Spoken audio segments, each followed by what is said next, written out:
Nuestros titulares.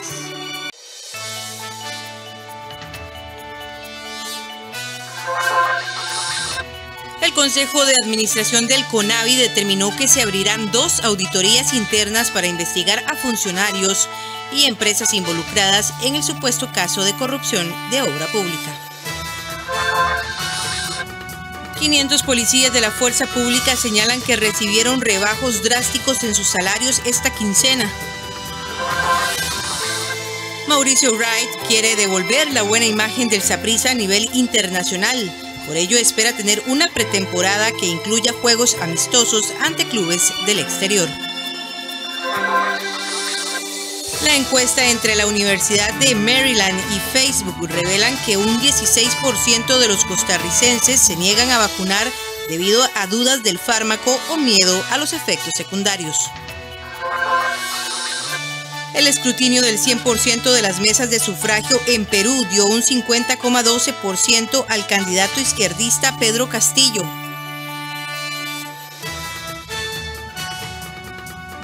El Consejo de Administración del CONAVI determinó que se abrirá 2 auditorías internas para investigar a funcionarios y empresas involucradas en el supuesto caso de corrupción en obra pública conocido como Cochinilla. El ministro de Obras Públicas y Transportes, Rodolfo Méndez, será parte de esta investigación y una vez que inicie, los primeros resultados deberán darse a conocer en el plazo de 30 días. El Consejo de Administración del CONAVI determinó abrir 2 auditorías internas para investigar el modus operandi de funcionarios y empresas involucradas en el caso conocido como Cochinilla, por la supuesta operación de un esquema de sobornos entre funcionarios públicos y empresas privadas que ofrecían dádivas para ganar la mayor parte de las licitaciones. La reunión se llevó a cabo la tarde de este martes y los resultados fueron dados a conocer durante la noche mediante un acta. Estas son parte de las medidas acordadas en dicha sesión. Ordenar a la auditoría interna realizar investigaciones preliminares necesarias a funcionarios y empresas involucradas en los supuestos hechos de corrupción. Involucrar al ministro de Obras Públicas y Transporte, Rodolfo Méndez Mata, en la participación de la investigación en su calidad jerárquica. Resultados preliminares deben presentarse en un plazo de 30 días naturales. Presentar medidas cautelares en un lapso de 10 días contra funcionarios involucrados. La auditoría deberá investigar si sustrajeron dinero del Consejo, el modus operandi y presunto destino final de los recursos. El Consejo evaluará el sistema de control interno institucional para detectar debilidades y deficiencias que facilitaron las presuntas irregularidades, además de informar a la Procuraduría de la Ética Pública y a la Contraloría General de la República sobre el desarrollo del proceso penal para que ejerzan competencias de la ley. Además, sobre la continuación de las obras que se desarrollan en este momento, el ministro Rodolfo Méndez indicó que todos los contratos de obra pública vigentes continuarán el curso establecido en los contratos respectivos. El jerarca emitió instrucciones al personal del MOP y CONAVI de atender sus responsabilidades ante cada uno de estos contratos, actuando con apego a la transparencia y la legalidad. En este sentido, el MOP señaló que el desembolso de los dineros de las empresas adjudicadas son realizadas por unidades externas, como las unidades ejecutoras, la UNOPS, es decir, la Agencia de las Naciones Unidas que los ejecuta administrativa, técnica y financieramente, o el Fideicomiso BCR. Dichos proyectos son Cañas Limonal, Limonal Barranca, La Angostura, Taras La Lima, Rotonda de las Garantías Sociales, Rotonda La Bandera, Rotonda Guadalupe, Puente sobre el río Virilla, Puente Zigzaola y Obis de la Ruta.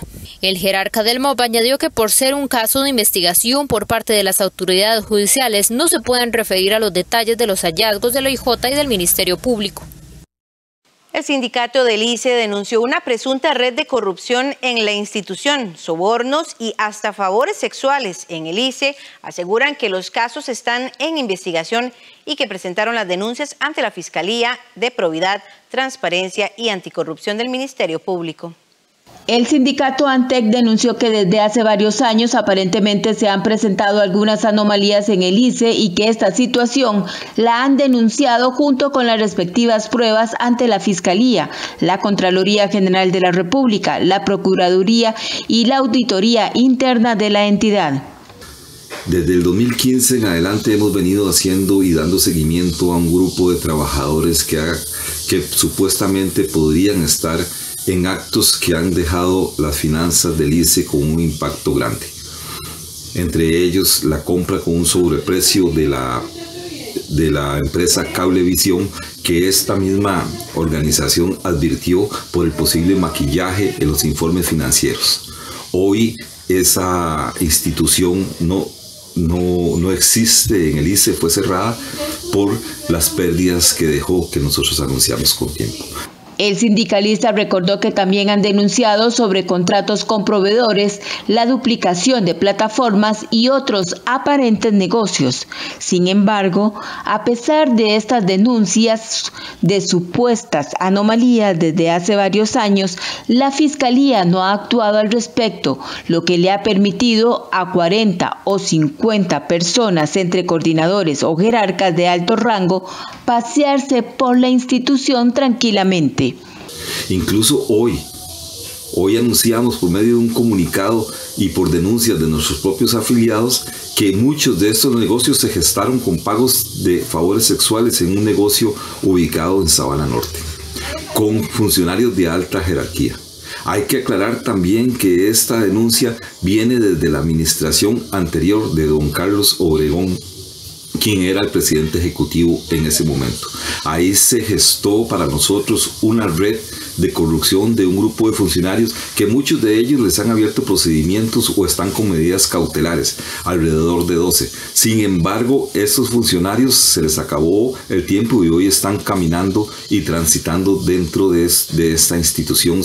Precisamente sobre estos posibles actos de corrupción en el negocio de telecomunicaciones, en el Instituto Costarricense de Electricidad señalaron en un comunicado que presentaron las denuncias ante la Fiscalía de Probidad, Transparencia y Anticorrupción del Ministerio Público. Agregaron que los expedientes de estos casos fueron abiertos en el 2018 y 2019 y que debido a que están bajo investigación no se pueden referir a los detalles y recientes señalamientos de las organizaciones laborales. El sindicato ANTEC le solicitó respetuosamente a la Fiscalía General volver su mirada e investigar estos posibles actos para que la auditoría interna aligere estos procesos que están en investigación. El Ministerio de Hacienda ve como una amenaza para las arcas del país las transacciones por medio del SIMPE móvil. Esto porque consideran que está ayudando a evadir tributos que necesita el país. Por esta razón, el jerarca de esta cartera explicó que analizan poner un impuesto a este tipo de transacciones. La idea del ministro no ha caído nada bien en el Congreso, quienes condenan el cobro de más impuestos a los costarricenses. Si usted es de las personas que realiza transacciones día con día por medio del SIMPE móvil, le contamos que las condiciones que ofrece esta herramienta podrían cambiar según una propuesta que estaría presentando el Ministerio de Hacienda, ya que estos consideran que se ha vuelto una amenaza para la evasión de los impuestos. Usted está poniendo el dedo en la llaga, vea, SIMPE móvil se nos está convirtiendo en un problema desde el punto de vista de la evasión. Desgraciadamente son de esas cosas que nacen con muy buena voluntad, que tenía como motivo facilitar algunas transacciones entre las personas, pero ahora se nos ha convertido en un mecanismo de evasión donde deposíteme por SIMPE, págueme por SIMPE y no hay factura. El jerarca de Hacienda fue claro durante una actividad con el Colegio de Ciencias Económicas y él indicó que se debería buscar un impuesto a este tipo de transacciones. Precisamente en estos días vamos a entrarle al tema, ya lo habíamos pedido y habrá que revisar porque siempre está moviendo muchos cientos de miles de millones de colones. Pero en este momento se nos está convirtiendo en un problemita que tenemos que entrar a revisar a ver de qué manera fijamos las condiciones para que en aquello en que no exista una transacción siga siendo igual que siempre, pero en aquello donde existe una transacción se pueda generar el cobro y el pago del impuesto respectivo. Desde el Congreso las reacciones no se hicieron esperar y no fueron nada alentadoras para las intenciones que tiene el Ministerio de Hacienda. Nueva República está absolutamente en contra del impuesto al simpe móvil. Este tipo de decisión desde el Ministerio de Hacienda no solo es un absurdo, sino que es una injusticia de las más grandes contra la economía nacional. Poner el impuesto al simpe es desbancarizar a miles de personas, generar inseguridad y llevar necesidad a miles de hogares, sin olvidar que se reforzaría la informalidad que tanto daño le hace al país. Es absurdo lo que nos viene diciendo don Elian Villegas, ministro de Hacienda, que le va a poner impuestos al simpe móvil. Él dice de que el no tener impuestos viene a ayudar a la informalidad. La informalidad de los costarricenses se da por la falta de apoyo del gobierno y la falta de reactivación económica. Si sabe contar, señor Elian Villegas, no cuente conmigo. Junto a los diputados, diversos sectores se sumaron a la negativa de las intenciones que pueda tener el ministro Elian Villegas. Las desafortunadas declaraciones del ministro de Hacienda no solo representan una muestra más de la voracidad fiscal de la actual administración, sino también un ataque a un sistema que creció en el 2020 más de un 700% en su utilización respecto del 2019. Más bien consideramos que el gobierno de la República debe promover de manera más fuerte el uso de simpe móvil y no achacar al uso de esta herramienta posibles casos de evasión fiscal que más tienen que ver con temas de fiscalización de la administración tributaria que con el uso de un medio de pago específico. Que le va a poner un impuesto a las transacciones por el sistema simpe. ¡Qué barbaridad! Costarricenses, ¿hasta cuándo vamos a aguantar? En serio, ¿hasta cuándo vamos a aguantar un impuesto a las transacciones simpe, que es prácticamente lo que está usando todo el pueblo trabajador, todas las capas medias, agobiadas, digamos, por toda esta situación? Según datos del Banco Central de Costa Rica, simpe móvil es utilizado actualmente por más de 1.455.000 personas en el país.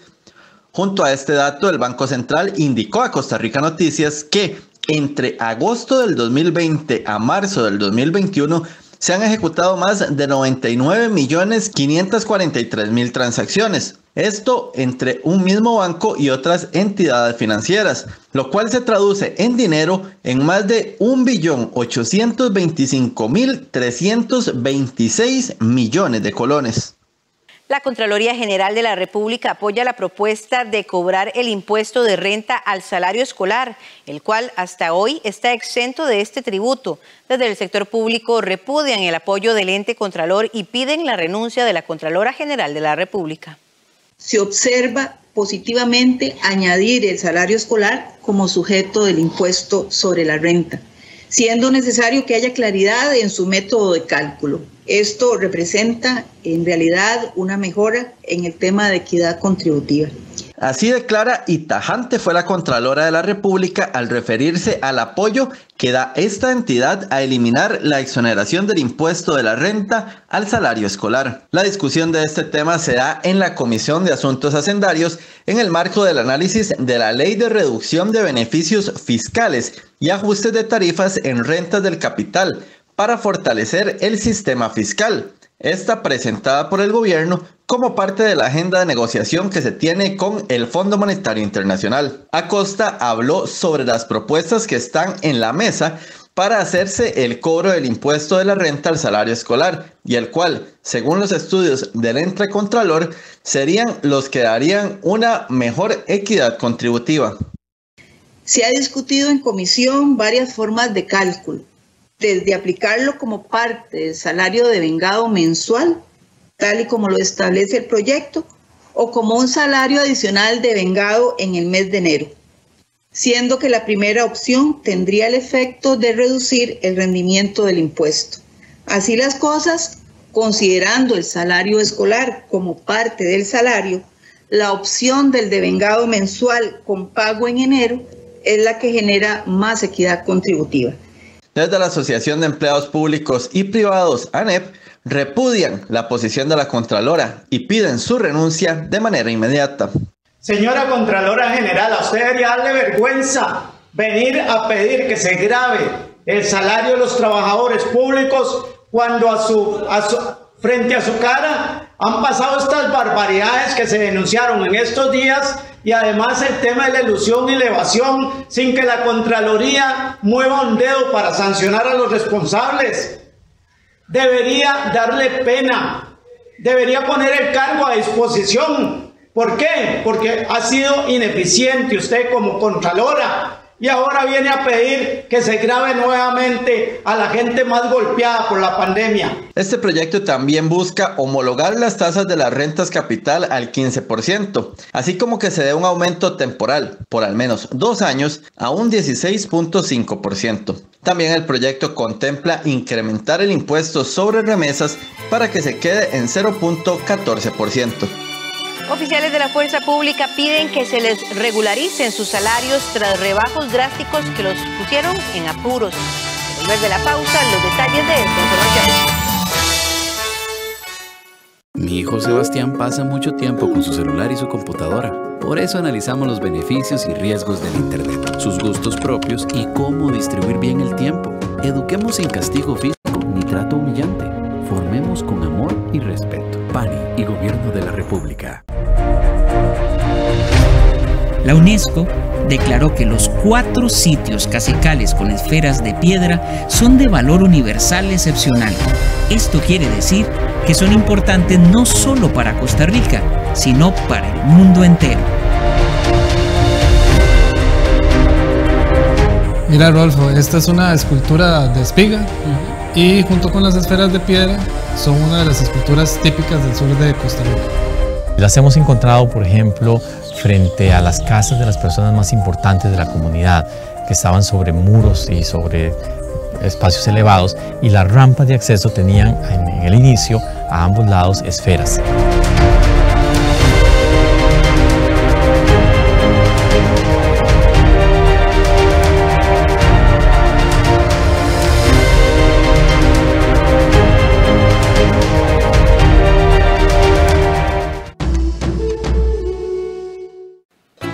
Lo que sucede en nuestras comunidades, de costa a costa, informando a todo el país. Costa Rica Noticias Regional. Todos los días a la 1:30 de la tarde y los martes luego de Soluciones del 13.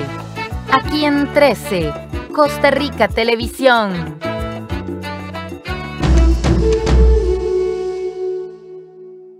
¿Tenés que pagar un servicio? Hacelo desde donde estés y a cualquier hora, porque los canales digitales de BN son música para tus oídos y tienen todo lo que querés. Desde las apps y banca en línea, podés realizar consultas, pagos, transferencias, afiliación de servicios y mucho más. Usalas en este momento para simplificar tu vida. Banco Nacional. Juntos somos progreso.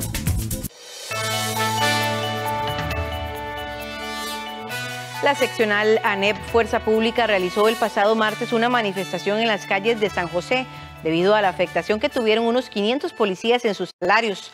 Los funcionarios de la Fuerza Pública afectados señalan que recibieron rebajos drásticos en sus salarios esta quincena debido a la aplicación de un nuevo sistema de rebajos automáticos que implementó el Ministerio de Hacienda. Trabajadores agremiados a la ANEP salieron a manifestarse este martes por la mañana. El motivo fueron las afectaciones salariales que tuvieron al menos unos 500 policías de la Fuerza Pública durante esta quincena al recibir pagos mucho menores en sus salarios. Esto debido a un cambio de sistema de rebajo de pagos que implementó el Ministerio de Hacienda y la Tesorería Nacional. El cambio en este sistema se debe a una modificación de la Ley de la Promoción de la Competencia y Defensa del Consumidor, según detalló el Ministerio de Seguridad. La nueva plataforma hace deducciones a funcionarios y pensionados según las deudas adquiridas como préstamos o compra de vivienda. Esto fue parte de lo que comentaron los funcionarios de cómo se han visto afectados. Hay muchas cosas que dependen de lo que uno gana, tanto como corriente eléctrica, pagos de alquileres, te puedo decir lo que es alimentación, homenaje de la casa, son situaciones sinceramente que nos vienen golpeando, ¿verdad?, como funcionarios públicos, y que entiendan también que somos funcionarios públicos. Al menos en mi caso personal, yo no tengo deducciones salariales y me encuentro con la sorpresa que el día viernes me depositaron 34.000 colones. Llamo al Ministerio de Seguridad Pública y lo que me dicen es que fue un error, que me van a reintegrar el dinero de aquí a 2 meses, que ellos tienen tiempo de aquí a 2 meses. Y ahí es donde yo les pregunto en el sector de planillas que cómo voy a hacer para llevar sustento a 2 hijos que me esperan en casa. Por su parte, el representante de ANEP Fuerza Pública, Maynor Anchía, aseguró que solicitaron una reunión con las autoridades del Ministerio de Seguridad, pero no recibieron respuesta. Lo primero que hicimos fue precisamente solicitarle al Ministerio de Seguridad Pública que promoviera una reunión de alto nivel con el Ministerio de Hacienda, con el Ministerio de la Presidencia, el Ministerio de Seguridad Pública, la Presidencia del Congreso y nosotros. Pero como bien se ha conocido, el Ministerio de Seguridad Pública vuelve para otro lado, se lava las manos y nada más señala que no es un asunto que le competa. Los funcionarios alegaron que la labor que realizan ellos es importante para la seguridad de todo el país, por lo que esperan que le resuelvan muy pronto. La Defensoría de los Habitantes y el Juzgado de Ejecución de la Pena de Alajuela cuestionaron al Ministerio de Justicia porque desde marzo está lista una nueva cárcel para 1.200 privados de libertad, pero a la fecha no está funcionando. Se trata del centro penitenciario Terrazas, ubicado en San Rafael de Alajuela, dentro de la finca conocida como La Reforma. Este centro albergará a 1.248 privados de libertad de mediana contención, tanto sentenciados como indiciados. De acuerdo con la respuesta del Ministerio de Justicia a la Defensoría de los Habitantes, con fecha del 22 de abril del año 2021, este centro fue entregado en diciembre del 2020, en las etapas 1, 2 y 3. El resto fueron entregadas en marzo pasado. Para esa fecha, Justicia argumentó que se encontraban equipando los 82 edificios que componen el centro, pero principalmente que no hay presupuesto para contratar nuevas plazas de policías que puedan atender esta cárcel. Por esa razón es que aún no está en funcionamiento. Este ministerio es de los pocos que no tiene una restricción para contratación, entonces la contratación ya debería estar lista ahora en junio, especialmente para esta emergencia en que estamos del tema carcelario. Y el segundo es también la parte de amueblado necesario, ya debería estar listo, en especial porque estamos en un momento de hacinamiento extremo, donde hay privados de libertad que no saben dónde ponerlos. El sistema penitenciario cuenta con la capacidad real de contener a 12.700 privados de libertad. Sin embargo, actualmente tienen 15.580, es decir, 2.280 personas de más. En la última semana, el OIJ volvió a reclamar por el colapso en sus celdas judiciales, ya que los traslados de adaptación social terminan siendo muy lentos, a tal punto en el que hay personas que pasan más de 20 días en celdas judiciales. El jueves anterior, Justicia trasladó a 135 privados de libertad de las celdas judiciales, 100 de ellos al gimnasio de la Unidad de Atención Integral Reinaldo Villalobos, lo que hizo que el Juzgado de Ejecución de la Pena de Alajuela les ordenara sacarlos de ese espacio. Por esa razón, el Juzgado de Ejecución de la Pena ven con preocupación cómo, teniendo 1.200 espacios disponibles, no son utilizados en este momento. La posición de la ministra, según nos informa la Defensa Pública, es que todavía no está en capacidad, lo cual pues, lleva a la preocupación porque una infraestructura que ya tiene más de 6 meses de haberse terminado, se tenga ahí en abandono, en desuso, y parece que son aspectos o temas de orden político que no se puede ni siquiera hacer uso, ni se permite ingresar, lo cual genera mucho más incertidumbre y duda, porque son más bien en estos momentos la gran necesidad de reubicar a la gran cantidad de privados de libertad que están siendo ubicados en otros centros sin ninguna necesidad. Además, los jueces fueron informados que tras 6 meses de desuso, la infraestructura se está deteriorando. He recibido informaciones también no oficiales de que por el abandono en que se encuentran, todo lo que es el sistema eléctrico está siendo afectado por hormigas y ratas, porque no existe ningún tratamiento, ningún acondicionamiento de limpieza ni de atención, está en total desuso. Entonces eso ha motivado que sea objeto de este tipo de insectos y que se ve afectado todo lo que es la parte eléctrica. Eso es el informe extraoficial que se tiene de que está siendo afectada por esa problemática de desuso. La Defensoría de los Habitantes realizará en los próximos días una inspección en el centro. Costa Rica Noticias intentó conocer la posición del Ministerio de Justicia, pero nos indicaron que será hasta el viernes que nos atenderán. La Organización Panamericana de la Salud espera que los países del grupo de los 7 prioricen la donación de vacunas a los países de América Latina y el Caribe. Los países del grupo de los 7 anunciaron la donación de 1.000 millones de dosis de vacunas contra la COVID-19 a los países que la requieran. Esto motivó a la Organización Panamericana de la Salud a hacer el llamado para dar prioridad a América Latina y el Caribe para la entrega de estas inmunizaciones. Tenemos 4 de los 5 países con más altas tasas de mortalidad en el mundo. En las Américas hemos estado en crisis por meses y sin el apoyo de la comunidad internacional, la recuperación sigue siendo algo que está en el futuro lejano. Entonces, si bien las vacunas se necesitan en todas partes, esperamos que las naciones del grupo de los 7 prioricen las dosis para países que están a mayor riesgo, incluyendo los países que están aquí en nuestra región. Para la vocera, el donativo se vuelve esencial, pues a la fecha solo 1 de cada 10 personas en América Latina y el Caribe ha completado su esquema de vacunación contra el SARS-CoV-2. Entonces instamos a los países del G7 a que no demoren sus donaciones. Las Américas están listas para distribuir las dosis lo más rápidamente posible apenas lleguen y la OPS está lista para apoyarlos.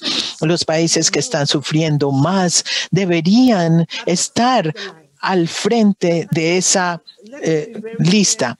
Y por último, quiero aclararles lo siguiente: aún con esta donación generosa, aún nos encontramos muy lejos de proteger a los más de 600 millones de personas que viven en América Latina y el Caribe.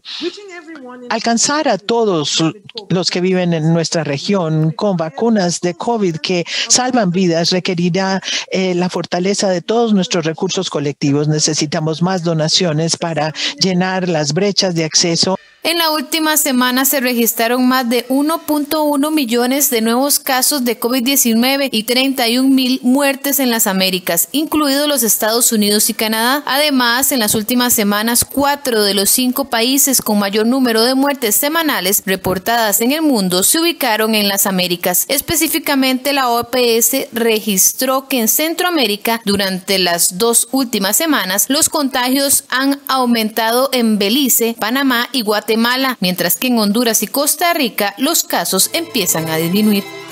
El Deportivo Saprissa se prepara para sus fogueos de pretemporada. Al regresar de la pausa les contamos estas y otras informaciones deportivas. Ya viene nuestro compañero Gerardo Cortés. Es urgente que ahorremos agua. Mientras nos enjabonamos de las manos y lavamos los platos, cerremos la llave y al abrirla reduzcamos la presión del agua. Revisemos que no existan fugas en el servicio sanitario. Reguemos las plantas de noche y con un recipiente pequeño. Al lavar, aprovechemos el agua con una tanda completa de ropa. Por su seguridad y la protección ante el COVID-19, comprometámonos con el ahorro de agua. AIA, 60 años de llevar salud y bienestar. En nuestro espacio Cine en Cortos presentamos La Butaca. Varios cineastas ecuatorianos nos muestran sus cortos y nos explican cómo vieron la luz. La conexión más que nada que hubo entre cada departamento fue muy buena porque nos supimos entender. El jueves 17 de junio a las 9:15 de la noche y el domingo 20 a las 11 de la mañana. Aquí en 13, Costa Rica Televisión. Espectáculos costarricenses que disfrutará desde la comodidad de su casa. Teatro al mediodía. Estreno este 20 de junio a las 12 mediodía. Aquí en 13, Costa Rica Televisión.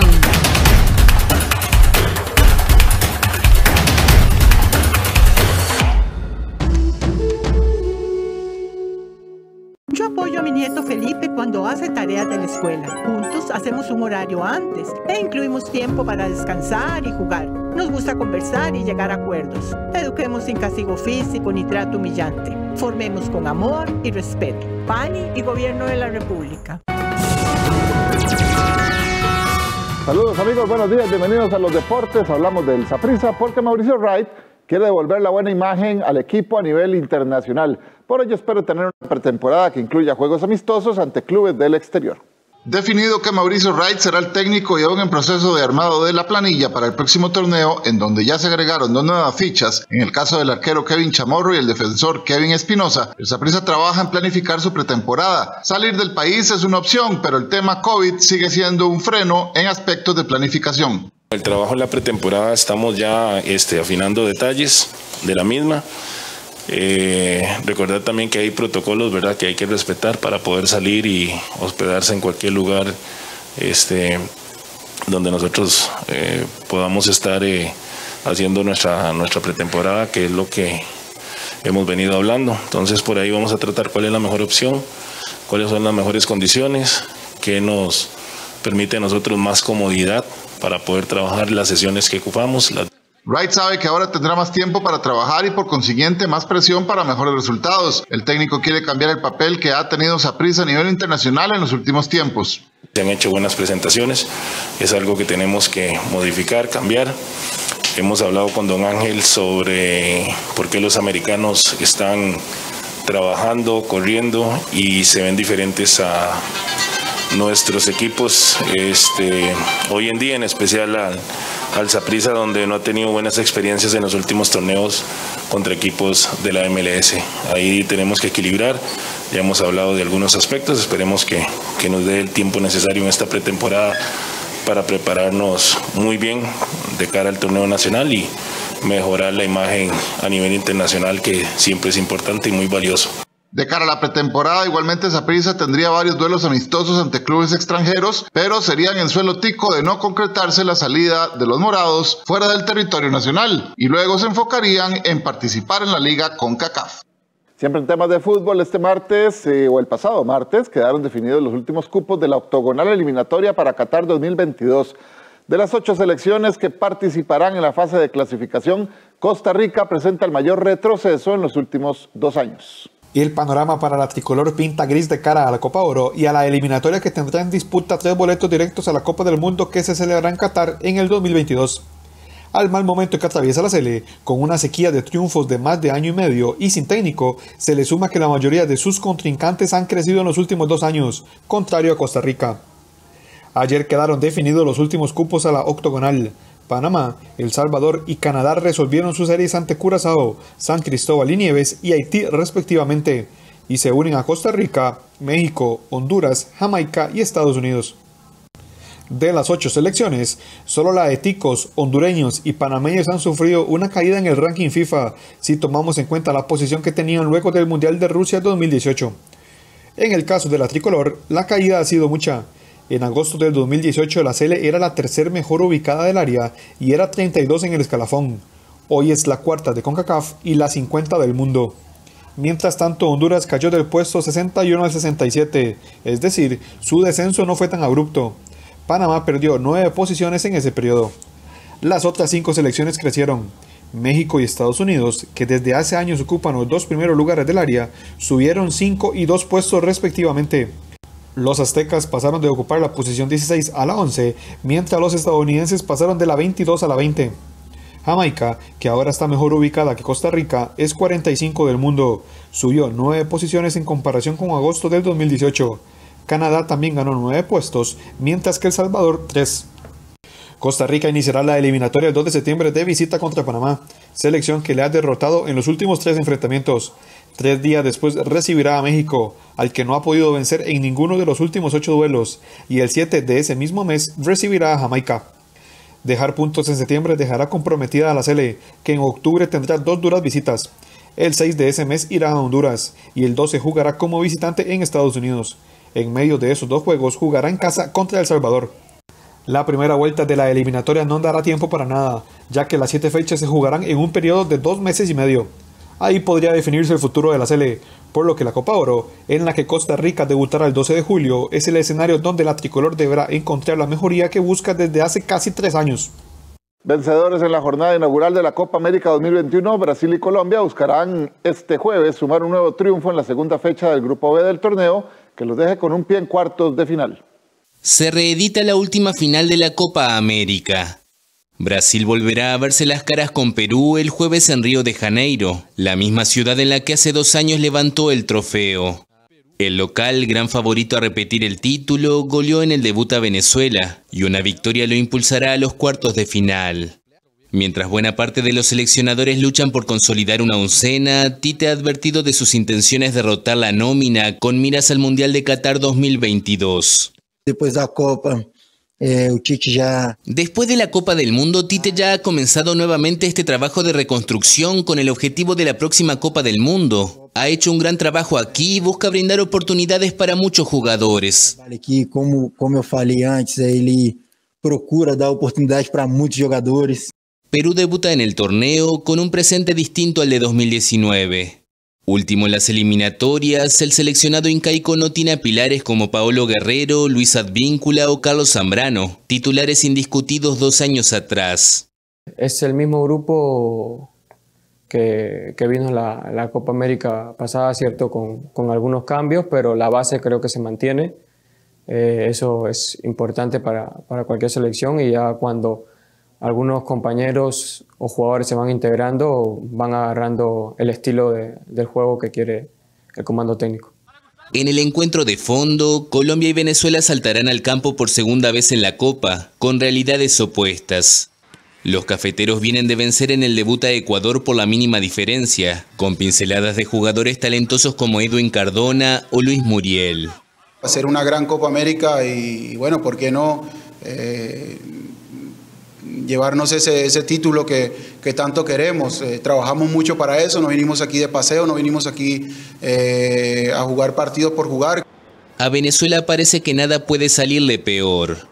El coronavirus sacó de acción a 8 jugadores de la Vinotinto, que ya había perdido otras piezas claves como su capitán Tomás Rincón y el goleador Salomón Rondón.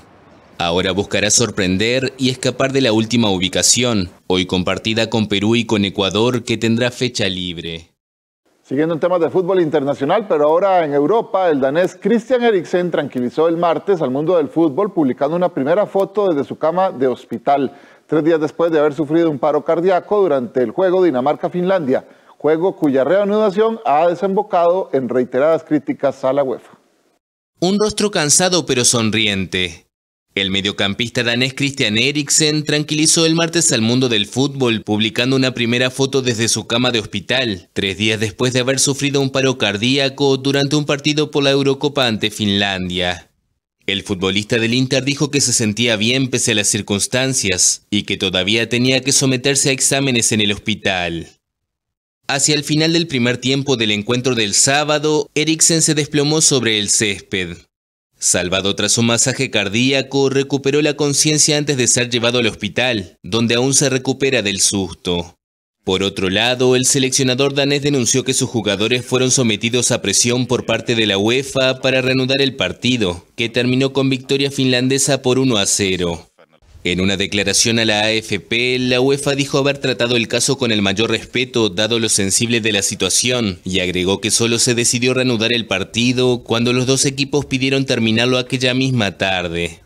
También destacó que sus estatutos imponen a los jugadores un descanso de 48 horas entre los partidos y desmintió categóricamente que alguno de los equipos fuese amenazado con una exclusión.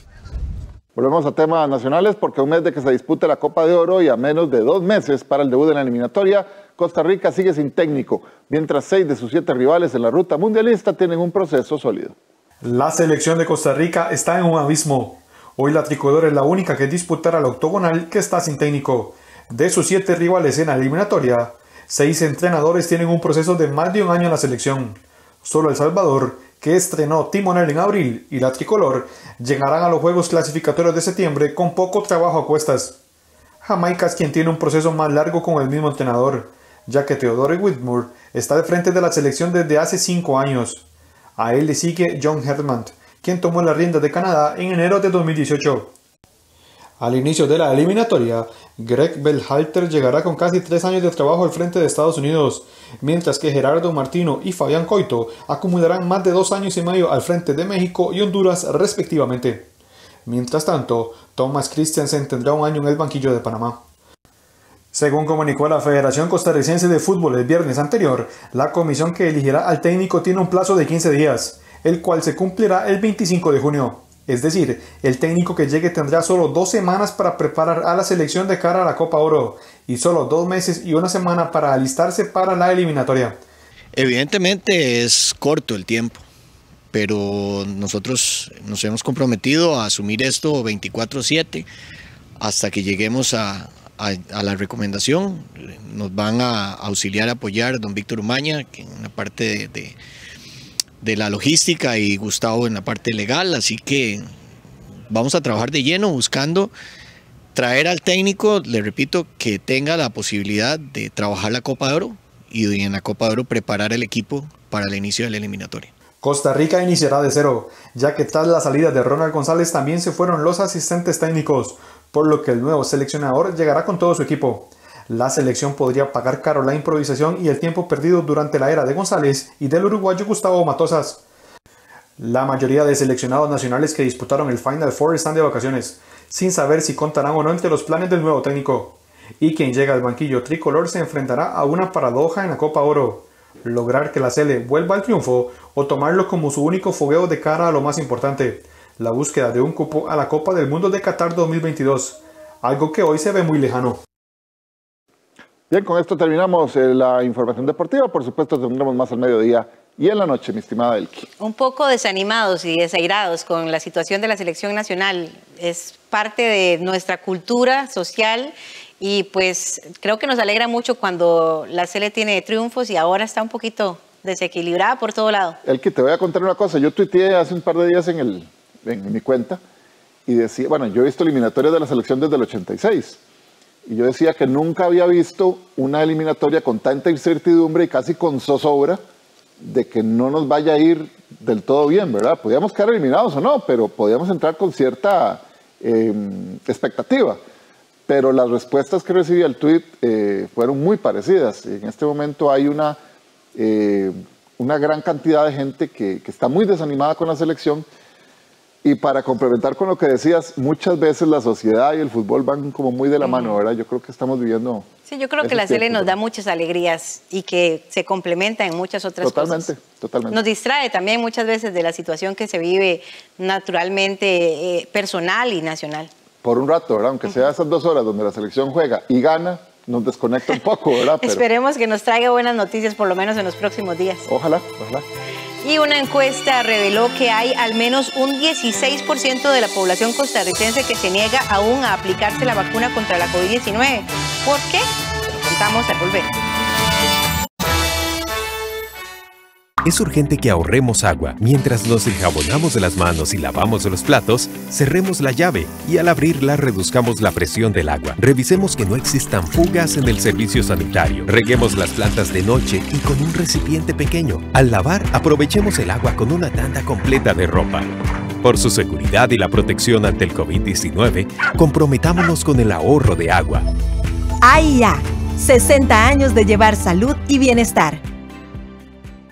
En conmemoración del Día del Árbol, UNED presenta Guardianes del Bosque, un documental que muestra la lucha del indígena por la defensa del territorio y sus bosques. La lucha principal era cuidar los bosques. Miércoles 16 de junio, 9:30 de la noche. Con repetición, sábado 19 de junio, 4:30 de la tarde. Por 13, Costa Rica Televisión. Oiga. ¿Sí?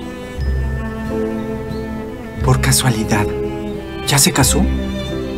Por cierto, Katsuko vino de visita y dijo que Saki no estaba bien de salud. ¿Qué? ¿Le gustaría ser mi novia? ¿Tú sientes algo por él? ¿Una atracción? Mampuku, barriga llena. De lunes a viernes a las 11:30 de la mañana. En 13, Costa Rica Televisión. Esta semana acompañe a Enrique Márquez en explorar diversos rincones con anécdotas únicas. Latacunga es una ciudad que le falta mucho por crecer, pero que gracias a las personas que aman esta ciudad y no ven algo político en ella, la harán crecer y llegar muy lejos. La Ruta de Enrique, los sábados a las 12 del mediodía, aquí en 13, Costa Rica Televisión.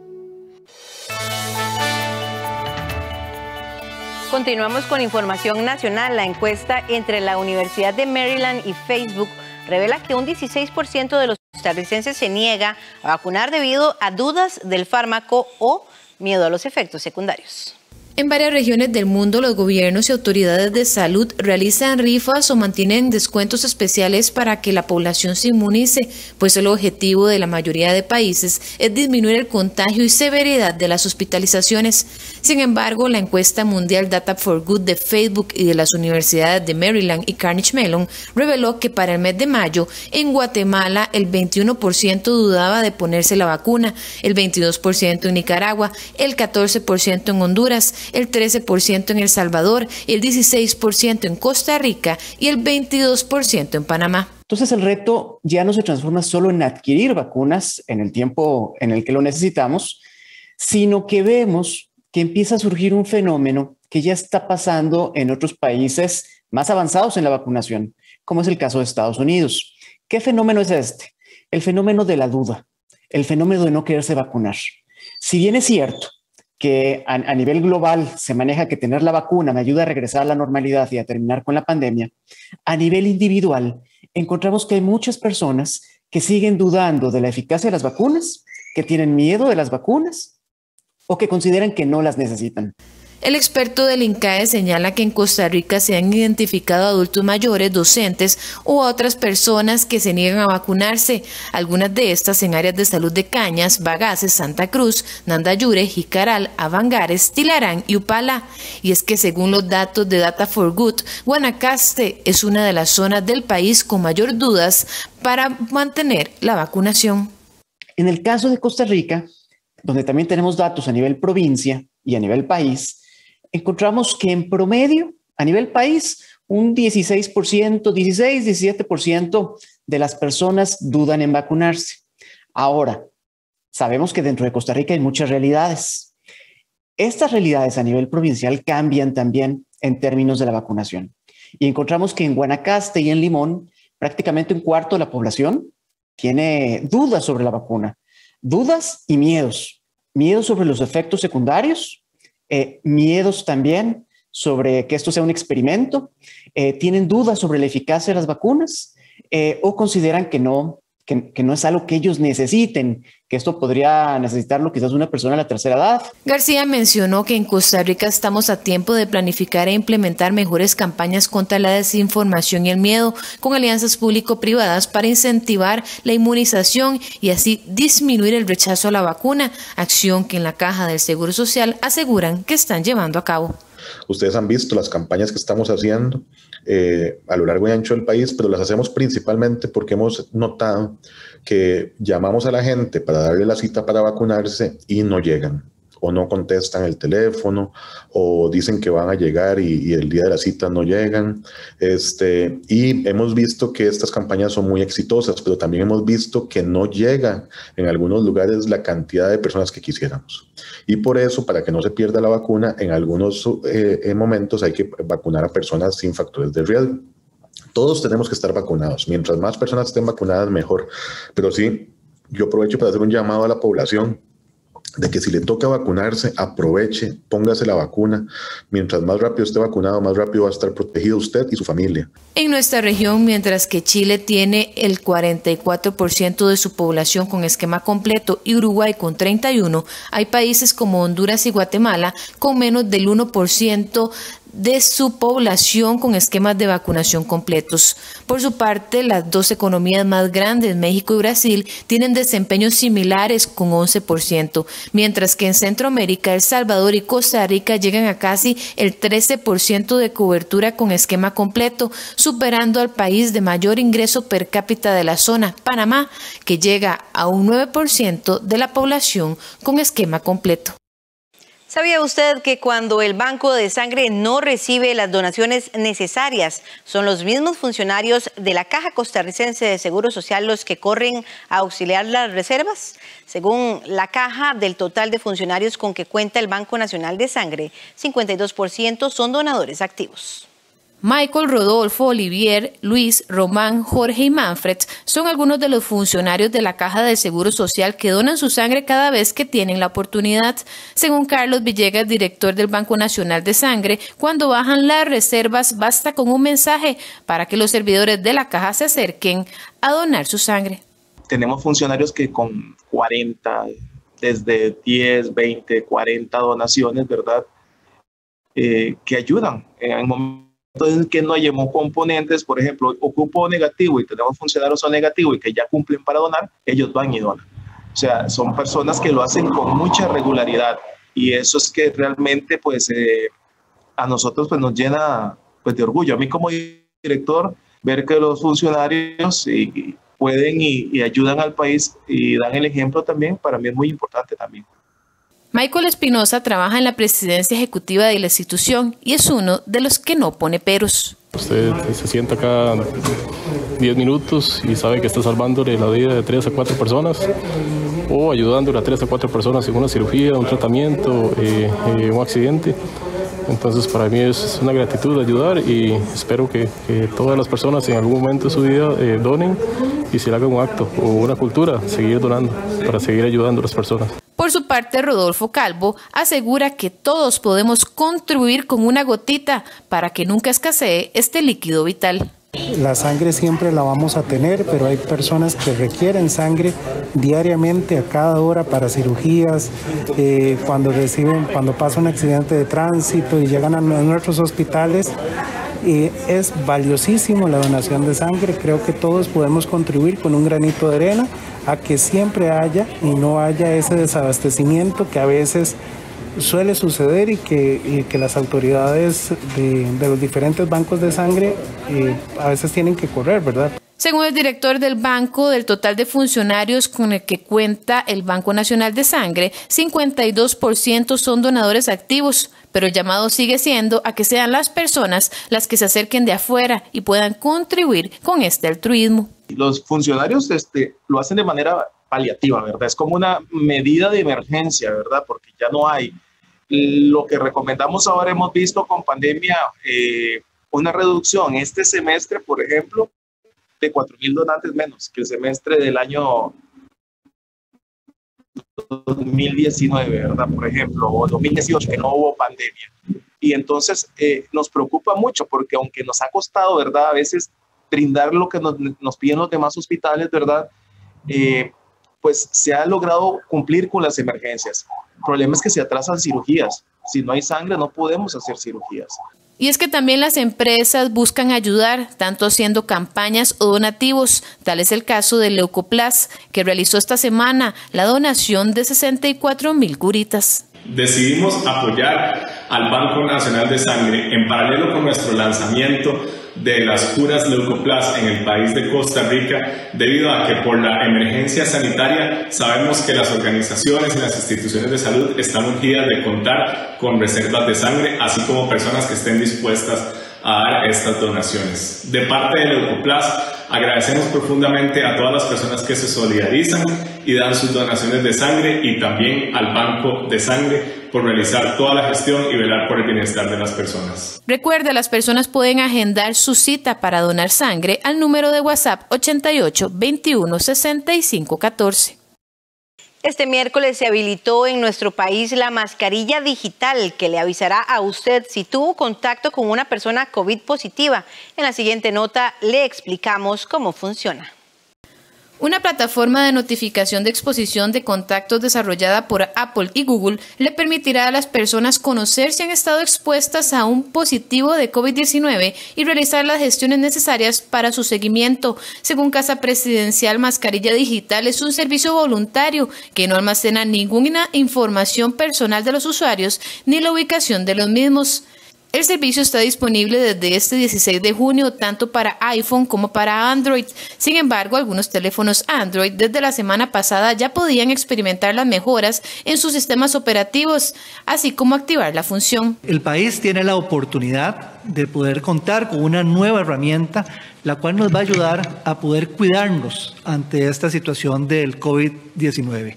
Nos hemos basado en 3 grandes principios: el de la privacidad, el de la transparencia y el de la seguridad. Y la pregunta que muchos se hacen en este momento es ¿cómo funciona? ¿Cómo es que funciona este sistema que ha desarrollado Apple y Google? A la hora de activarlo en nuestros teléfonos celulares, se van a empezar a generar unas llaves. Estas llaves van a ser encriptadas y cada 10 minutos en nuestros teléfonos esa llave va a ir cambiando por una nueva llave. ¿Por qué hace esto? Esta es la función que nos permite que ningún teléfono, ninguna persona pueda ser rastreable. Esas llaves se van a intercambiar entre los teléfonos de las personas que tenemos cerca. En el caso de que alguna persona con la que hayamos estado en contacto resultara COVID positivo, esa persona va a recibir un mensaje de texto. Ese mensaje va a estar activo por 24 horas. Es un enlace. Yo tengo la decisión de activarlo o no activarlo. Si lo activo, lo que voy a hacer es que voy a avisarle a todas las personas en los últimos 10 días con las que estuve yo en contacto de que fui COVID positivo, pero nunca se va a saber quién es la persona COVID positivo y tampoco se va a saber cuáles personas fueron notificadas. Costa Rica será el primer país en el mundo que va a utilizar esta función directamente desde la configuración de los teléfonos. Entrando en los teléfonos Apple al área de configuración, notificaciones de exposición, buscamos la región, que sería nuestro país, Costa Rica, y le damos a aceptar a los términos y condiciones. En el caso de los sistemas operativos Android, entramos al menú de ajustes, al menú de Google, al menú de notificaciones de exposición, vemos el área de región, seleccionamos Costa Rica, aceptamos los términos y condiciones y estaría activo. Importante, la funcionalidad va a estar disponible a partir de mañana, pero no indica que va a estar activa. Para que esté activa y funcionando, requiere de un acto voluntario de las personas para realizar su activación. Usted desde ya puede revisar la configuración de su teléfono y decidir si habilita o no la notificación. Según el Ministerio de Salud, la habilitación es progresiva. Por esta razón, puede que aún algunas personas no puedan acceder al servicio. Escuche bien esta cifra. En el 2019, 4.880 jóvenes menores de edad asistían a la ayuda del IAFA para poder dejar de consumir algún psicotrópico. En el 2020, esta cantidad se redujo un 50% debido a la pandemia. No necesariamente, según dicen los expertos, por dejar de consumir, sino porque no han estado interesados o no se ha localizado a ellos. Pero nos explica Eddie Marchena, doctor de Casa Jaguar del IAFA, ¿qué es lo que está ocurriendo? Muy buenos días, Eddie. Bienvenido a Costa Rica Noticias. Buenos días. ¿Qué tal? ¿Cómo están? Todo muy bien y preocupados a la vez, don Eddie. Bienvenido y empezamos con la información. Precisamente nos preocupa, al igual que al IAFA, yo creo, y a todas las autoridades que tienen que ver con la juventud costarricense, estas cifras que arrojan una caída del 50% en las consultas por consumo de drogas. Algo muy importante, un dato muy importante que nos refleja también otra arista en la que la pandemia ha golpeado. En el comunicado que mandan desde las autoridades del IAFA, afirman que esta caída del 50% no tiene nada que ver con la caída del consumo, sino más que todo de asistencia. Pero que sea usted, don Eddie, quien nos explique un poco a qué se debe esto y por qué estas cifras. Ok, es importante aclarar algunas cosas, ¿verdad? Con respecto a todo el impacto que ha tenido la pandemia en Costa Rica y en el mundo entero, ¿verdad? Sin lugar a dudas, los servicios, dependiendo de cuáles sean, también se ven afectados. Cuando se hace el comunicado, pues se piensa también en aclarar un poquito que esa caída del 50% de las consultas, específicamente por consumo de sustancias psicoactivas en los jóvenes, de ahí a nosotros nos preocupa en gran medida. ¿Por qué nos preocupa? Nosotros no podemos hablar ahorita de que el consumo ha aumentado y ha disminuido, porque en este momento estamos en una transición donde los números nos van a terminar dando ya detalles, pero a futuro, porque hasta ahorita estamos registrando desde que inició esto de la pandemia. Pero sí hemos podido tener tangibles que las consultas han disminuido en gran cantidad. Entonces hemos tenido que estar aplicando estrategias, ¿verdad? Estrategias de todo tipo, alianzas con organizaciones, incluso con instituciones del Estado, para poder recordar al pueblo, incluso comunicaciones directas con pacientes que dejaron de asistir, para recordar la necesidad y la importancia de tener una continuidad con el tratamiento que se había iniciado, o incluso personas que se captaban antes, por ejemplo, por medio de los colegios que han dejado de estar asistenciales. Era una de las formas como nosotros podíamos captar a esas personas que estaban como sospechosos o que estaban iniciando un consumo. Ellos no lo referían a nosotros. Entonces, al estar ahora más en casa, desde luego que también hemos dejado de captar por ahí. Pero también, o sea, aparte de las estrategias, es precisamente reactivar por medio del Ministerio de Educación, del PANI, incluso también todas aquellas personas que ellos puedan tener un alcance, pues hacerlos llegar inmediatamente. Yo quiero aclarar, y esto es importante que todos lo tengamos muy claro, el hecho de que nosotros hagamos el comunicado hablando de la caída del 50% en las consultas no está diciendo que el consumo ha bajado. Es importante que esté claro eso. Ahora, no nos atrevemos en este momento a decir que tampoco ha aumentado. Estamos precisamente en esa recopilación de datos para poder dar números en su momento. Y ahora sí, basándonos en lo cuantificable, poder hablar que a partir de que inició la pandemia, pues podemos ver que ha aumentado o que ha bajado. Pero eso es números que vamos a plantear posteriormente. Don Eddie, sería muy importante ahora que usted incluso también lo menciona, ¿verdad? La relación que existe entre la disminución de la asistencia de los chicos que han estado recibiendo el apoyo y la pandemia. Usted habla de que el curso lectivo tiene mucho que ver, pero para entender un poco más esta relación que existe, IAFA, MEP, pandemia, caída en asistencia, tal vez explicar un poco la dinámica que esta iniciativa ha tenido desde su origen, cómo se detectan a los chicos que consumen drogas, si hay un registro, si ellos mismos son quienes acuden por ayuda, cuál es la dinámica que se ha brindado durante todo el tiempo y qué ocurre una vez que se suspende el curso lectivo o que por lo menos se pasa a la virtualidad y entonces ese contacto quizás no es tan directo. ¿Cómo se mantiene o cómo se ha mantenido con el otro 50% que sí está asistiendo? Sí, explico como de manera general. Nosotros tenemos muchas maneras de captar a las personas cuando vienen aquí. Por lo general, los chicos o las chicas, cuando presentan algún tipo de conducta sospechosa o que los padres ya identificaron que consumen, pues ellos son traídos a la consulta precisamente para hacer una evaluación general y poder determinar qué tipo de apoyo requieren. Esta es una manera como nosotros podemos captar y es por medio del núcleo, ¿verdad? Cuando existe el núcleo y cuando tenemos como ese apoyo que nos pueda dar luces de que existe alguna sospecha de, ¿verdad? Nosotros no solo utilizamos al núcleo familiar o digamos al encargado o al responsable, sino que también nos basamos en la comunidad. Hay diferentes formas de captar también, pero una de ellas, pues desde luego es el Ministerio de Educación, ¿verdad? La institución pues tiene en gran medida un sinnúmero de horas durante la semana donde puede ver conductas y comportamientos de las personas menores de edad, ¿verdad? Entonces, aquí nosotros hemos podido tener un gran aporte desde el Ministerio de Educación porque ellos muchas veces han logrado identificar. Entonces, cuando los identifican, los captan, los traen inmediatamente. No los trae tal vez directamente los empleados o los funcionarios del Ministerio de Educación, sino que a través de las familias hacen que ellos vengan acá.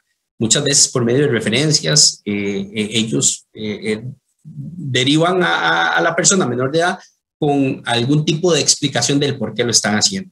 Ahora bien, no solamente el Ministerio de Educación, como les decía también, el PANI es otra de esas instituciones también que trabaja muy de la mano con nosotros, que cuando hay a alguna persona menor de edad dentro del sistema, pues entonces ellos también a través de protocolos que ya tienen ellos, entonces nos derivan a los pacientes, vienen aquí con funcionarios del PANI, se realiza una evaluación y la idea es poder realmente también ver si las personas en ese momento están requiriendo de algún tipo de apoyo. Nosotros no solamente las personas que están en un consumo activo, sino que también ofrecemos atenciones donde podemos dar educación al respecto, ¿verdad? Entonces, son esas personas incluso que ya han tenido tal vez contacto con personas que consumen, todavía no han tomado la decisión de consumir, y de ahí son personas que les podemos nosotros en ese momento brindar muchas estrategias también antes de que tomen la decisión de consumir, para postergar que ese inicio del consumo sea tan pronto, ¿verdad? Nosotros creo que tenemos también en este momento enlaces directos con organizaciones no gubernamentales también, en las cuales también nos apoyamos, y son personas que muchas veces también vienen a la consulta por alguna necesidad específica, por alguna sospecha, o incluso a veces consultando sobre manejos que no tienen, ¿verdad? Entonces, o que no han sido, digamos, por lo general las personas a veces cuando se habla del tema del consumo de sustancias lo satanizan mucho, se asustan, se angustian y no tienen a veces herramientas cómo poder manejarlo. Entonces, todo este tipo de educación, acercamientos que tengamos con las personas que tienen a cargo personas menores de edad, pues a nosotros nos va a favorecer montones. Ahorita nosotros también sabemos que, por ejemplo, parte de las estrategias que se activaron, por ejemplo, con el Ministerio de Educación, fue que se creó un servicio en línea, se llama Aquí Estoy, el cual ofrece atención también como de primeros auxilios, por así decirlo, psicológicos a estudiantes y familias con respecto a situaciones que se presentan, digamos, específicas, ¿verdad? Igual es importante que toda la población sepa que nosotros continuamos trabajando, nosotros no hemos cerrado desde que inició la pandemia, o sea, nosotros continuamos trabajando. Los servicios de Casa Jaguar, en este caso para personas menores de edad, siguen abiertos y disponibles al público. Nosotros trabajamos de lunes a viernes de 7 a 3 de la tarde.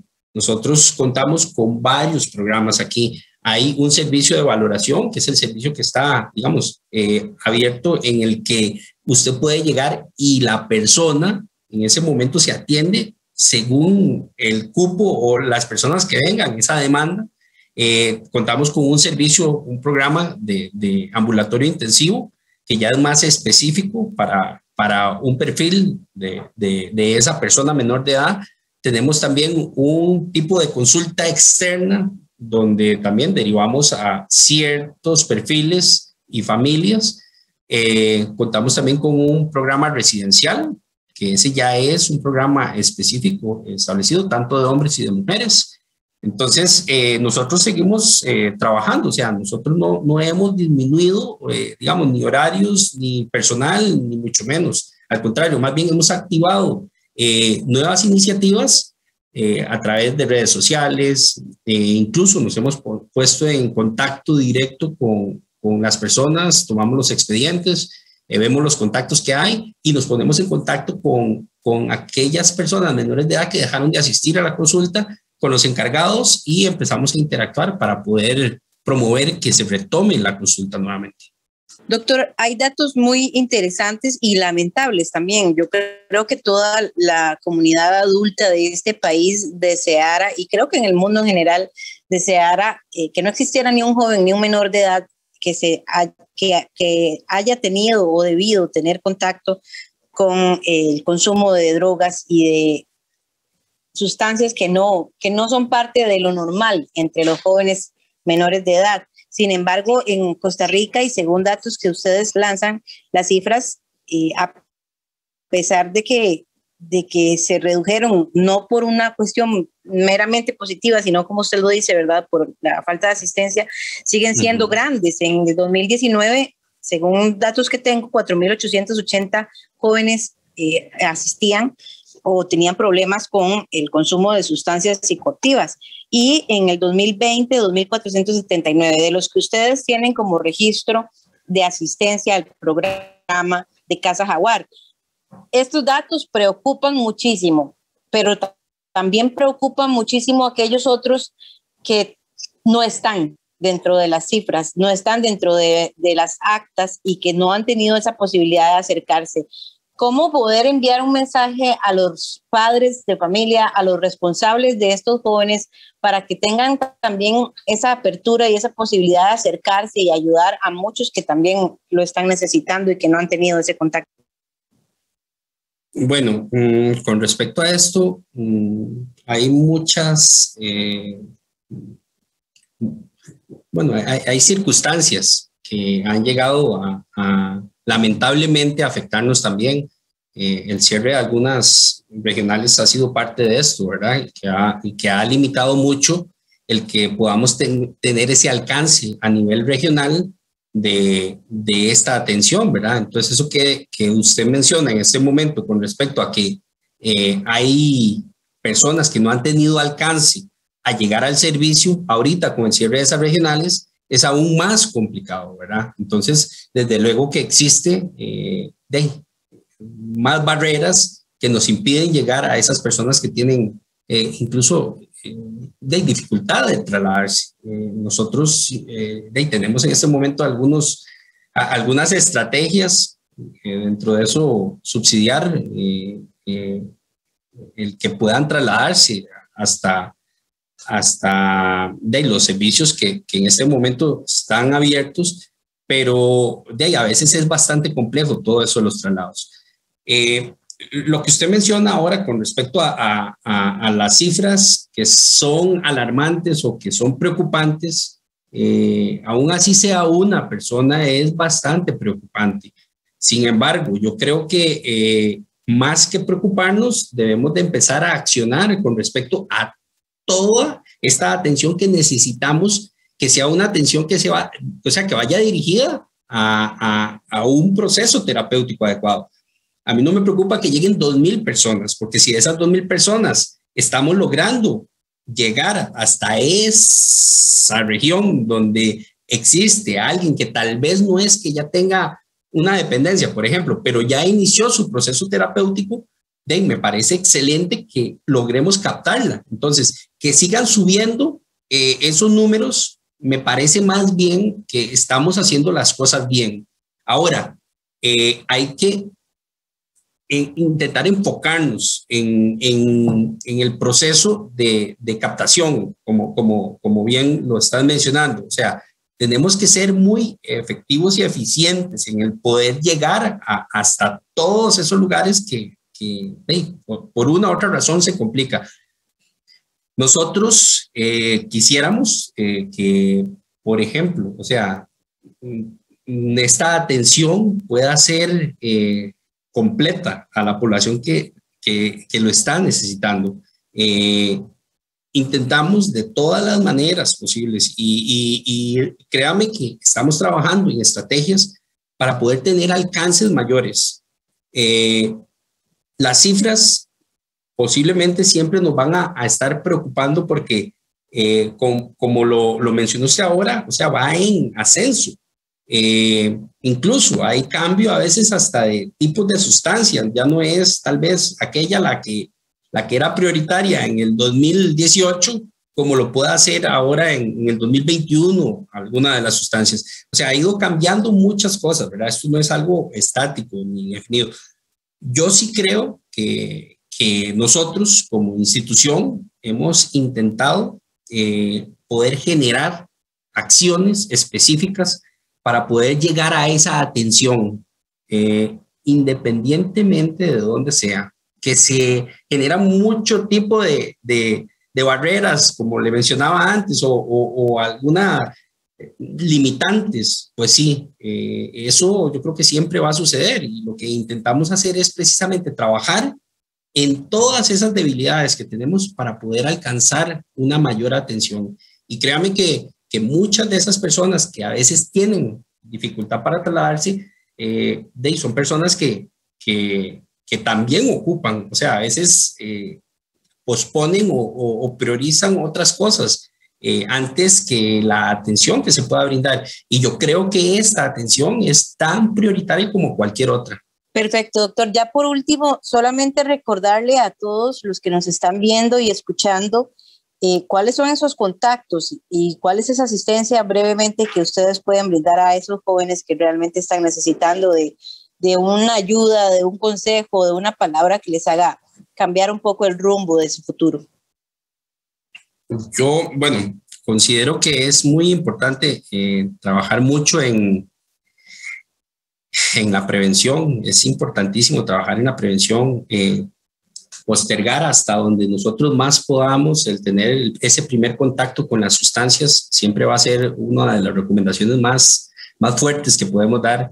El acercamiento, digamos, el poder tener ese primer contacto con el IAFA, tal vez no verlo desde una manera tan restrictiva ni que estamos con ese señalamiento. Más bien invitamos a las personas menores de edad que salgan de ese mito de muchas tal vez conversaciones en las que han estado y que les han hecho ver que el IAFA es como esa institución que me va a regañar. O sea, nosotros queremos que tengan una percepción diferente del IAFA. Estamos trabajando en esa imagen precisamente. Nosotros queremos que tanto las familias como las personas menores de edad puedan tener ese primer acercamiento y que no sea esa experiencia desagradable.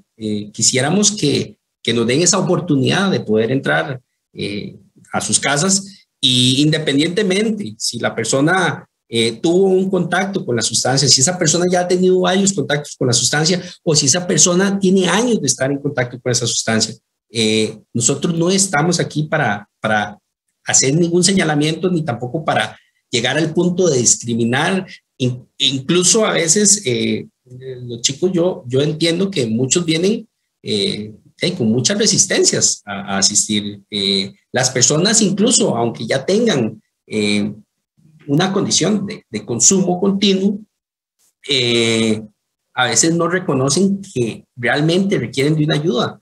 En el momento que están aquí, intentamos tal vez hablar realidades basados ojalá en evidencia, no en supuestos ni en lo que me encontré de primero en internet, sino basarnos en evidencia real donde le podemos explicar tal vez que ese tipo de consumo que está teniendo le puede generar una serie de consecuencias o el tipo de consumo tiene riesgos mayores a corto, mediano y largo plazo.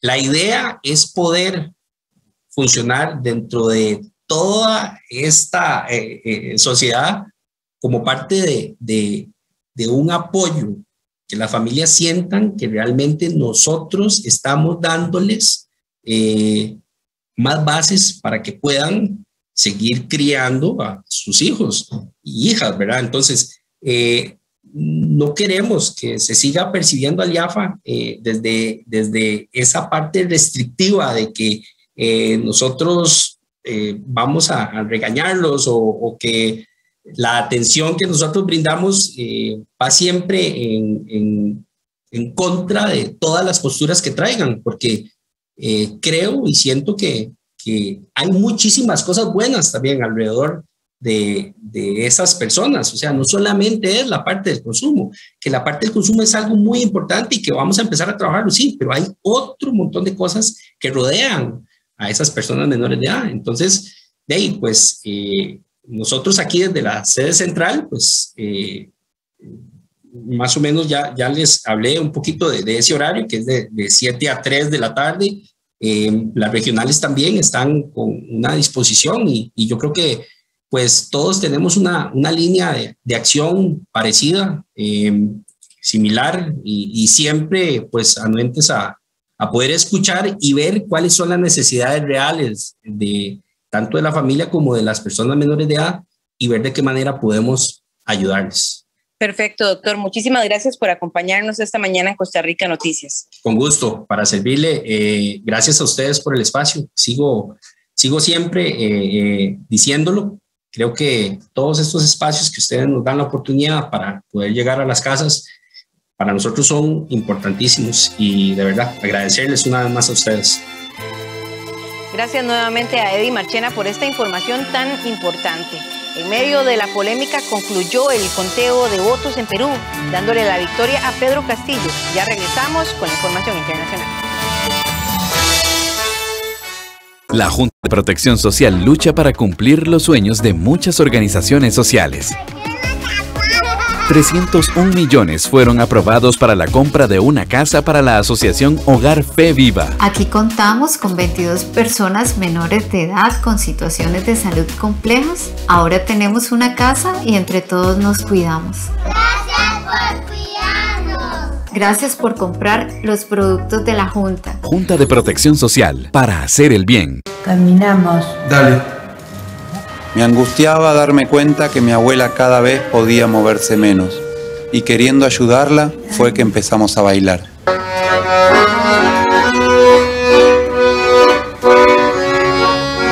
Bailaba el vals todos los días, hasta empezó a alargarse el andador y se agarraba con su nieto a bailar. La abuela Sofía, los sábados a las 5 de la tarde, en 13, Costa Rica Televisión.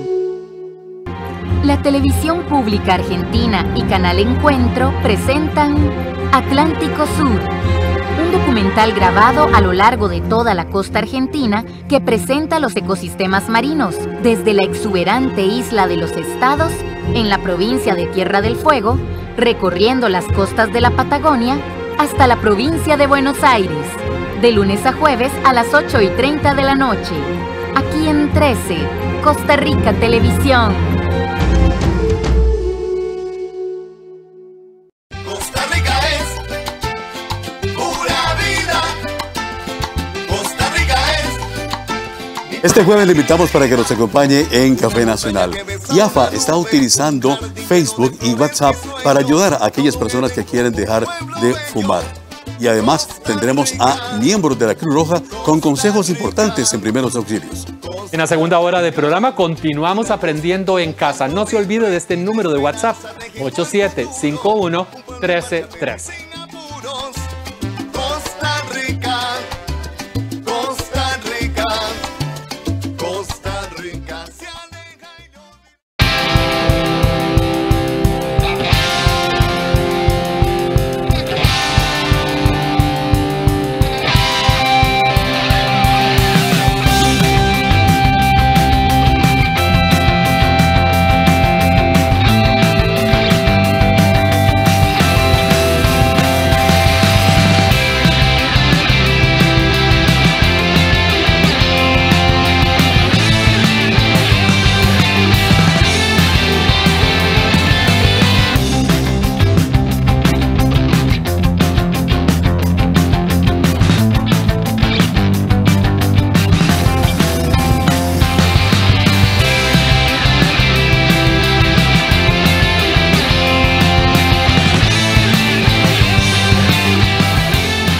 Trabajamos para usted.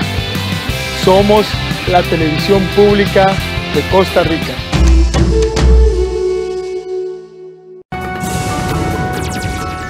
El escrutinio del 100% de las mesas de sufragio en Perú dio un 50,12% al candidato izquierdista Pedro Castillo, 44,000 votos más que la derechista Keiko Fujimori, pero el Jurado Nacional de Elecciones todavía debe resolver las impugnaciones de miles de sufragios antes de proclamar al ganador. Finalizó el conteo de votos en Perú, 9 días después del balotaje. El escrutinio del 100% de las mesas dio un 50,12% al candidato izquierdista Pedro Castillo, 44,000 votos más que la derechista Keiko Fujimori. Pero el Jurado Nacional de Elecciones no ha proclamado al ganador, a la espera de resolver las impugnaciones de miles de sufragios. Tras difundirse el cómputo final, Castillo reclamó a las autoridades que respeten la voluntad popular. Invoco a las autoridades electorales que de una vez por todas ya dejemos de estar alargando y seguir teniéndolo en zozobra al pueblo peruano y se respete la voluntad popular de este país. Por su parte, Fujimori, que ha presentado la mayoría de las impugnaciones, advirtió que hay que esperar la evaluación de la Junta de Elecciones. La candidata de derecha ha denunciado fraude y reclama que se anulen los votos de 151 mesas de sufragio. Los comicios, que contaron con una participación superior al 74%, fueron calificados como transparentes por diversos observadores, entre ellos los de la OEA, que dijeron que no hubo graves irregularidades. El presidente de Estados Unidos, Joe Biden, dijo el miércoles que advirtió a su par ruso, Vladimir Putin, que no tolerará intentos de violar la soberanía democrática estadounidense. Le dejé claro que no toleraremos intentos de violar nuestra soberanía democrática o desestabilizar nuestras elecciones y que responderemos. La conclusión es que le dije al presidente Putin que tenemos que tener ciertas reglas básicas que todos podamos respetar. El presidente ruso Vladimir Putin dijo que su país y Estados Unidos acordaron el regreso de sus respectivos embajadores después de reunirse con su par Joe Biden en Ginebra. Sobre el regreso de los embajadores a su lugar de trabajo, el estadounidense a Moscú y el ruso a Washington, acordamos que este problema está resuelto. Volverán a su lugar de trabajo. Antes de la pandemia, Erlangi se ganaba la vida arreglando uñas. Ahora es una celebridad digital. Como esta mexicana, otros millennials se convirtieron en influencers o despegaron con sus negocios en plena crisis gracias a las redes sociales. La peruana Andrea Ferrero es escultora, pero la pandemia la llevó a hacer otro tipo de obras de arte. Junto a su novio colombiano David Ayala, quedaron varados y sin dinero hace 15 meses cuando cursaban una residencia artística en Ciudad de México. Al igual que muchos, intentaron calmar la ansiedad del aislamiento cocinando y compartiendo sus preparaciones con amigos. Lo hicimos igual que todo el mundo, empezamos a producir, pero no queríamos comerlo, era como una terapia. No querías comerlo todo. Exacto, y se lo empezamos a pasar a nuestros amigos, lo empezamos a compartir y de repente la gente empezó a verlo y nos pidió que les vendiéramos. Hoy su proyecto de repostería suma casi 38,000 seguidores en Instagram, donde ofrecen pasteles con decorados vintage y mezclas adictivas. Las ventas han crecido tanto que los emprendedores tienen 11 colaboradores que preparan 500 pedidos semanales entre pasteles, galletas y tartas y planean abrir su propio local. Alfredo Maravilla es director de paisajismo urbano en una firma privada y su vida también tuvo un cambio gracias a las redes sociales y el confinamiento. Su cuenta de Twitter tenía 200 seguidores que se multiplicaron rápidamente tras un hilo sobre plantas de interiores que se viralizó. En un año, el ahora apodado El Señor de las Plantas ha ganado más de 97,000 seguidores, entre ellos el actor Gael García Bernal, ministros y políticos. Cuando llega la pandemia, todos nos encerramos y no todos tenemos un patio, un jardín, un balcón donde tener plantas. Entonces, ¿qué hace la gente? También al querer hacer más amable su espacio, busca un refugio en las plantas, porque además las plantas nos ayudan como a reducir el estrés. Con 23 años, Herlandy Rodríguez pasó de ser una manicurista de uñas acrílicas a ganar una nominación a un premio del canal MTV. Esta ex estudiante de psicología se quedó desempleada por la epidemia, pero el confinamiento la impulsó a grabar videos en TikTok. Ahora los videos de esta nativa digital suman millones de reproducciones también en Instagram, Facebook y Twitter, donde sus seguidores gozan con su sarcasmo. El chiste es abrir el diálogo. Y ya, si tú logras cambiar algo en mí, increíble. Si yo logro cambiar algo en ti, está padrísimo. Porque eso va a ser un mundo mejor. Estos jóvenes son parte de una generación íntimamente ligada a la Internet y con dificultades para insertarse en el mundo laboral. Y aunque la epidemia pudo haberlo agravado todo, fue la oportunidad para que dieran un salto. Muchas gracias por habernos acompañado. Hemos llegado al cierre de esta entrega informativa. Agradecemos siempre su compañía y recuerde que a las 12 del mediodía usted tiene más información en Costa Rica Noticias.